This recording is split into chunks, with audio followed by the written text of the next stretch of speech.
പുതിയൊരു വീഡിയോയിലേക്ക് ഏവർക്കും സ്വാഗതം. ഇന്നൊരു നോർത്ത് ഇന്ത്യൻ ഡിഷാണ് പരിചയപ്പെടുത്താൻ പോകുന്നത്. നമുക്കപ്പം വീഡിയോയിലോട്ട് പോകാം.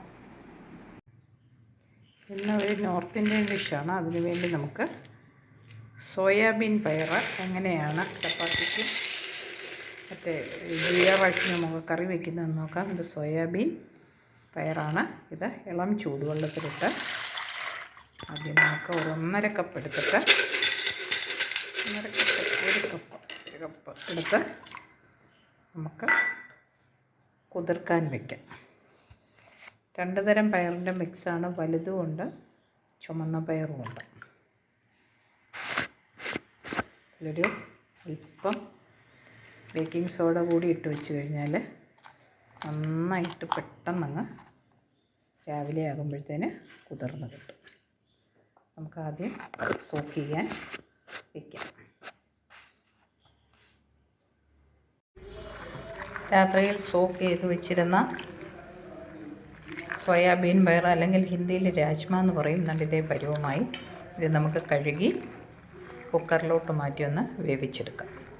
കുറച്ച് ബേക്കിംഗ് സോഡ ഇട്ടാണ് നന്നായിട്ട് കുതിർന്ന് കിട്ടിയിട്ടുണ്ട്. ആവശ്യത്തിന് കഴുകി വെച്ച സോയാബീൻ പയർ കുക്കറിലേക്ക് മാറ്റി ആവശ്യത്തിന് വെള്ളം ഒഴിച്ച് നമുക്കിത് സ്റ്റവിൽ വെച്ച് ഒന്ന് വേവിച്ചെടുക്കാം. ഇതുകൂടി നമുക്ക് ഇതിനകത്തിലേക്ക് ഇട്ട് കൊടുക്കാം.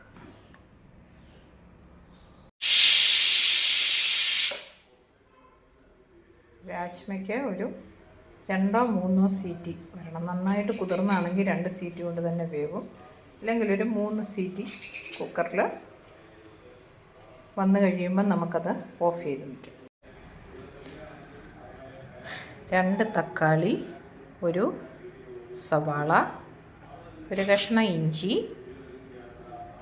ഒരു 4 വെളുത്തുള്ളി, 1.5 സ്പൂണ്, ചെറിയ സ്പൂണിന് 1.5 സ്പൂൺ മല്ലിപ്പൊടി, 1 സ്പൂൺ മുളക് പൊടി, 1/4 സ്പൂൺ മഞ്ഞൾപ്പൊടി, കസൂരി മേത്തി, കുരുമുളക്.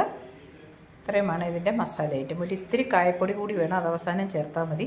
അപ്പോൾ കസൂരി മേത്തി ഇല്ലെങ്കിൽ മല്ലിയില ചേർത്താലും മതി. മല്ലിയില എൻ്റെ കയ്യിൽ ഇപ്പോൾ അവൈലബിൾ അല്ല, അതുകൊണ്ടാണ് കസൂരി മേത്തി ചേർക്കുന്നത്. ഇനി കസൂരി മേത്തിയും കുറച്ച് ചേർത്ത് കുറച്ച് മല്ലിയിലയും കൂടെ ചേർത്താലും നല്ലൊരു ഫ്ലേവറാണ്. അപ്പം ഇത്രയും സാധനങ്ങൾ നമുക്കൊന്ന് തയ്യാറാക്കി എടുക്കാം.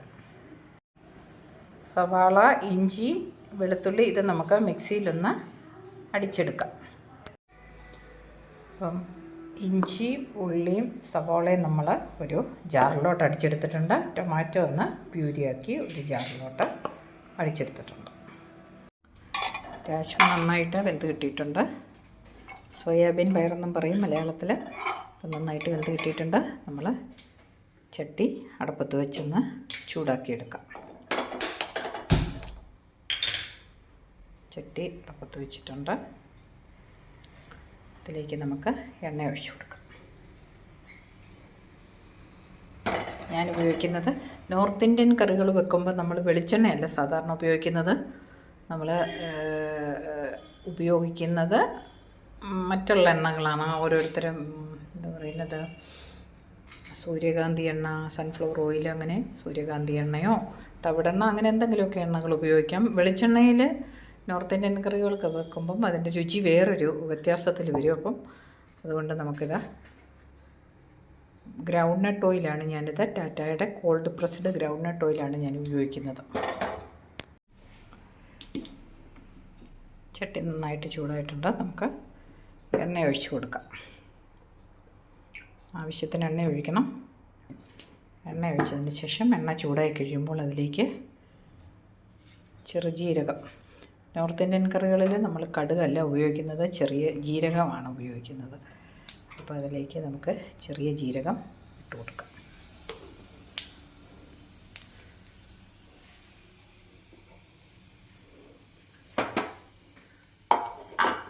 ജീരകം ഒന്ന് പൊട്ടി വരുമ്പോൾ നമ്മളിവിടെ മിക്സിയിൽ അടിച്ച് വെച്ചിട്ടുണ്ട്. സവാളയും വെളുത്തുള്ളിയും ഇഞ്ചിയും കൂടി മിക്സിയിൽ അടിച്ച് വെച്ചിട്ടുണ്ട്. ഇത് നമുക്ക് ഇതിലേക്കൊന്ന് ചെറുതാക്കി വെച്ചിട്ട് ഇത്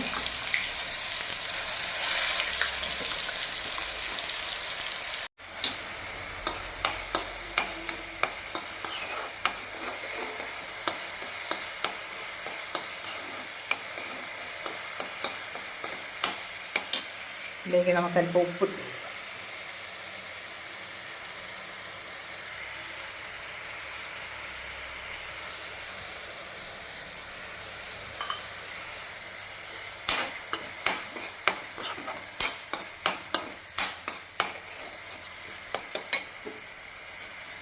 ചെറിയ ഗോൾഡൻ കളറാകുമ്പോഴത്തേക്ക് നമുക്ക് മസാലകൾ ഇതിലേക്ക് ചേർത്ത് കൊടുക്കാം.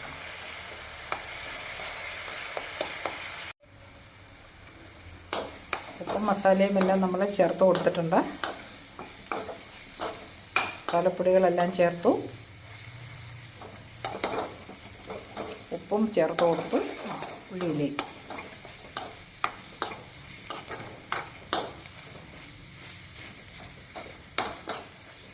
നല്ല പേസ്റ്റ് പോലെ ആകണമല്ലോ.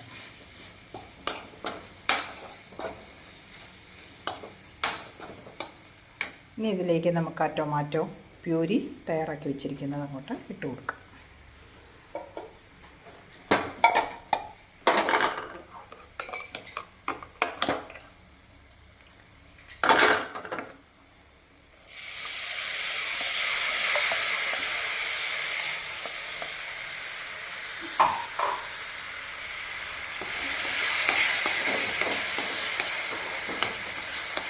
ഇങ്ങനെ ഇളക്കിക്കൊണ്ടേ ഇരിക്കണം. എണ്ണ തെളിയുവോളം നമ്മളിത് ഇളക്കി കൊടുത്തുകൊണ്ടേ ഇരിക്കണം.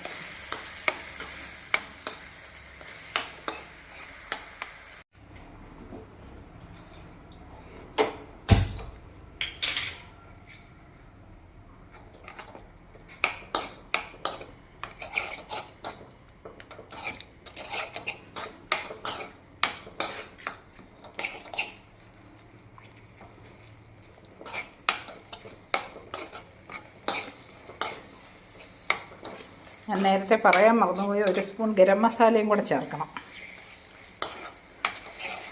ഗരം മസാല എടുത്തു വയ്ക്കാൻ മറന്നുപോയതാണ്. ഗരം മസാലയും കൂടി ചേർത്തിട്ട് വേണം ഈ മിക്സ് തയ്യാറാക്കാൻ.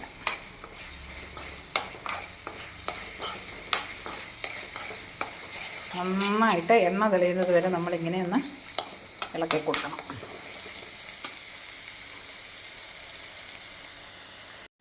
ഏകദേശം എണ്ണ തെളിഞ്ഞു വരുന്നുണ്ട്. നമുക്കൊരു അല്പം കായപ്പൊടി കൂടി ഇട്ട് കൊടുക്കുക. അപ്പോൾ ഗ്യാസ്ട്രിക് പ്രോബ്ലം ഉള്ളവർക്കൊക്കെ ഇത് ഗ്യാസ് ഉണ്ടാക്കാൻ ചാൻസ് ഉണ്ട്.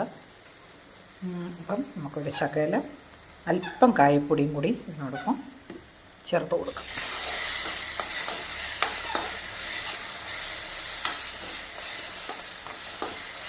നമ്മുടെ രാജ്മയ്ക്ക് ചേർക്കേണ്ട മസാല റെഡി ആയിട്ടുണ്ട്. ഞാൻ നേരത്തെ പറഞ്ഞു എൻ്റെ മല്ലിയില ഇല്ല, കുറച്ച് മല്ലിയില കൂടി ഉണ്ടായിരുന്നെങ്കിൽ നല്ല ബെറ്ററായിരുന്നേനെ. ഇതെങ്ങനെയെന്ന് കുക്കറിൽ നിന്ന് നമുക്കിതൊന്ന് മാറ്റി കൊടുക്കാം.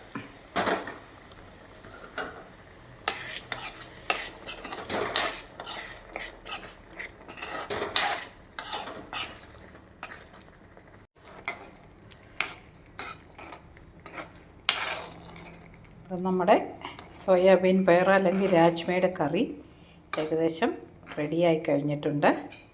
നമ്മൾ ഇതിനകത്തിൽ ഗരം മസാല, മുളക് പൊടി, മഞ്ഞൾപ്പൊടി, മല്ലിപ്പൊടി എല്ലാ മസാലകളും നമ്മൾ ചേർത്തതാണ്. ഉള്ളി, കുരുമുളക്.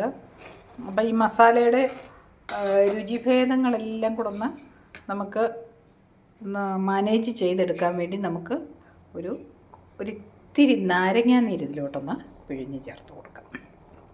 അപ്പം ടേസ്റ്റ് നല്ല ഒരു പ്രത്യേക ടേസ്റ്റായിരിക്കും നമുക്കിതിനെ കിട്ടുന്നത്.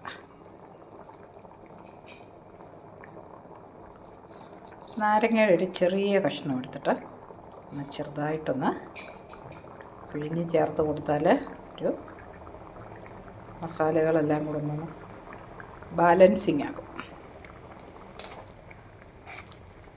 നമ്മുടെ രാജ്മയുടെ കറി, അതായത് സോയാബീൻ കറി ഇവിടെ ചപ്പാത്തിക്കും ജീര റൈസിനുമൊക്കെ ആയിട്ട് ഉപയോഗിക്കുന്നത് നോർത്ത് ഇന്ത്യയിലെ സ്പെഷ്യൽ ഡിഷാണ്.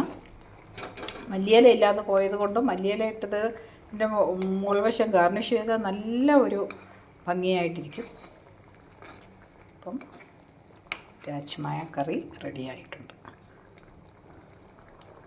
നല്ല തിളച്ച് കുറുകി വന്നിട്ടുണ്ട്.